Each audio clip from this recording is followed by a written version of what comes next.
Hands up. Get on the ground now. That's how it started. 3 armed men out of a smoking Jeep shouting at my 72-year-old grandpa like he was some kind of criminal right there on the porch he'd built with his own 2 hands. They just rammed through his ranch gate, screeching about property seizure, waving weapons at a man in pajamas who probably hadn't had his morning coffee yet.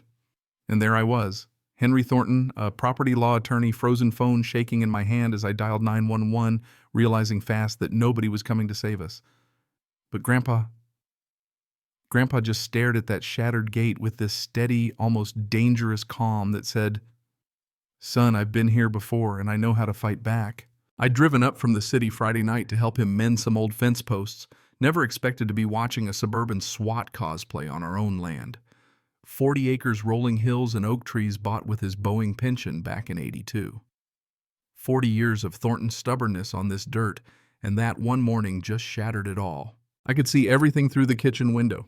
3 guys in black tactical gear circling grandpa badges that looked like they came from Party City glinting in the sunrise. The real ringleader wasn't even one of the men. No, she stepped out of the passenger seat, platinum blonde, decked out in designer athleisure eyes, scanning the place like she already owned it. That was Susan Mitchell. You could feel the entitlement radiating off her, the kind of confidence that grows in people who've never been told no. Grandpa didn't even flinch. "Boys, that gate's been standing since 1980. Cost me $800 in 3 weekends," he said, voice flat, hands steady. "Thorntons don't panic. We calculate." One of the men, Brad Johnson, waved his badge like a magic wand. "Sir, you're under arrest for trespassing on HOA property." Right then, I stepped outside, all my years in law school firing up. "This is private land deeds on file, 43 years running." But Susan cut me off with a shriek sharp enough to break glass. "Not anymore. This entire road is now under HOA jurisdiction. We're the law." You know that feeling when you realize you've wandered into somebody else's script? That's what this was.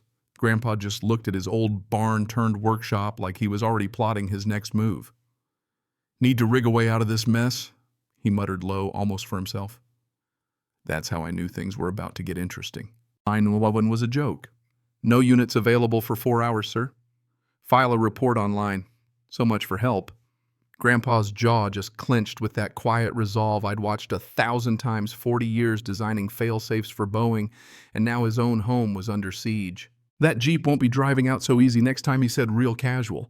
Susan wasn't done. She pulled out a fat clipboard, waved it like a loaded pistol.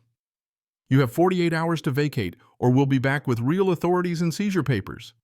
And then for good measure, she hollered, "This land is worth $2 million to the right buyer." And suddenly it all made sense. This wasn't about rules. It was about money. Jeep roared off, gravel flying, and Grandpa just stood there taking stock. The gate post was hanging like a busted tooth. But he didn't care about what was broken. He was already thinking about what he'd build next. Henry ever learn about hydraulic pressure systems? I followed him, notebook in hand, as he mapped out every sight line, every weak point along the property. Physics doesn't lie. Every action's got an equal and opposite reaction, and there in the barn the blueprint paper came out. Grandpa started sketching trigger here, counterweight there, railroad spikes for anyone dumb enough to try ramming us again. "You think they can argue with gravity and sharp iron?" He grinned. Meanwhile, in some swanky development down the road, Susan was panicking. The developer who promised her a $200K cut if she forced our sale, Richard Pinnacle, gave her 21 days, or else she'd owe back the $75,000 he'd already slipped her under the table. Her husband found out too. You could hear the fight from across the neighborhood.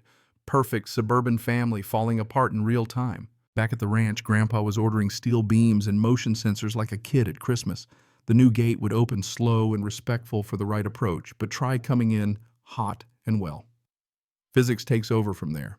I dove into property defense law, learning that so long as you post the right warnings and only respond to aggression, you're pretty much golden. Engineering and law, 2 sides of the same coin, Grandpa said, hands black with oil, face lit up like a kid solving a puzzle. The next 2 days, Susan went scorched earth zoning violations, made up code complaints, unauthorized agricultural activity. I photographed every notice, time-stamped everything, started a file that would become Exhibit A in what was shaping up to be the lawsuit of the year. The county inspector, James Crawford, wasn't stupid. He saw right through the game. Grandpa, instead of fighting, gave him a tour of the hydraulic system, showing off every industrial safety check and environmental compliance. Crawford spent 3 hours on site, walked away impressed. Some of the cleanest work I've seen, he said, shaking his head at Susan's accusations. Meanwhile, Brad Johnson set up a checkpoint with his Jeep, blocking emergency vehicles until an ambulance needed to get through. The EMT not impressed. "Move or I'm calling the state police." Brad's little power trip was caught on a dash cam, becoming evidence in a federal case. Grandpa's prototype gate opened for the ambulance, letting the real heroes through while Susan's stooges stalled them. Susan's world crumbled in a spectacular crash. Neighbors started documenting everything. Mrs. Patricia Williams filmed the fake militia blockading the road, school buses, delayed kids scared. Her footage would end up in court, on the news, everywhere. The HOA board called an emergency meeting, desperate to figure out how their president had turned their quiet suburb into a federal case. Turns out Susan had blown through $73,000 of HOA funds on fake police gear, Jeep rentals, and hush money for her arrested muscle.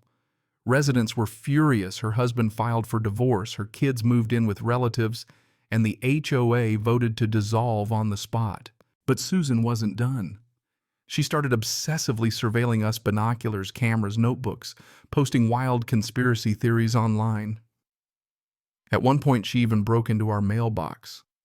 Federal mail theft charges stacked up. She worked through the night welding steel plates to her Jeep in a desperate bid to ram Grandpa's new gate. She was coming unhinged, convinced that if she just tried hard enough, she could win. Neighbors took turns on watch phones, ready, everyone braced for her last stand. Sunday morning, the whole community was out. 50 cell phones pointed at the ranch gate, adults filming kids kept safe behind fences. Grandpa double-checked his system, timbers, railroad spikes, hydraulic triggers, all calibrated to perfection. Susan came barreling down the road at 30 miles an hour, Jeep chugging, black smoke billowing. The gate dropped 400 pounds of spiked wood right onto her hood. Every tire punctured, engine pierced by railroad iron. The crowd gasped, then broke into applause. Susan was trapped, horn blaring, dreams and Jeep crushed at the same time. "Ma'am, you drove into my rigged way out of this problem," Grandpa called out, coffee in hand. "Hope you learned something about old-school engineering." The news crews and feds swarmed in. Susan arrested for property destruction, assault, mail fraud, impersonating officers, the works. The internet went wild.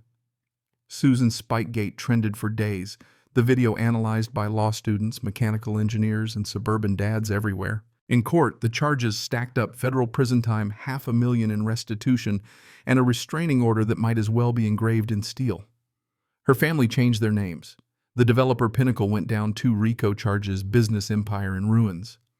The HOA dissolved, residents voted to self-manage, and the ranch. It became a landmark. Engineering students made pilgrimages to see the gate that stopped a would-be war. The annual Gate Day Festival kicked off the next spring. Gravity beats stupidity, t-shirts, bounce houses, neighbors grilling burgers. Grandpa got an award from the County Citizen Engineer of the Year, and the patent office called about his gate design. But the real lesson wasn't about steel or law books. It was simpler, like something you only learn after life kicks you a few times. Real authority comes from preparation skill and neighbors who have your back, not from shouting orders in a fancy vest. Engineering and law, they're about seeing trouble coming and being ready, not about looking powerful. Sometimes the best revenge is just building a better gate and letting physics handle the rest. And when the dust settles, justice isn't always a courtroom drama. It's watching the sun set over your land, knowing the people who tried to take it will never cross that line again. So let me ask you this: when push comes to shove, what would you trust, a loud voice and a fake badge, or a quiet plan and a gate built to last? Drop your thoughts below. Ever tangled with fake authority or seen karma come for somebody who thought the rules didn't apply? I want to hear your stories. Because around here we take care of our own, and we don't mind teaching a lesson or two if that's what it takes.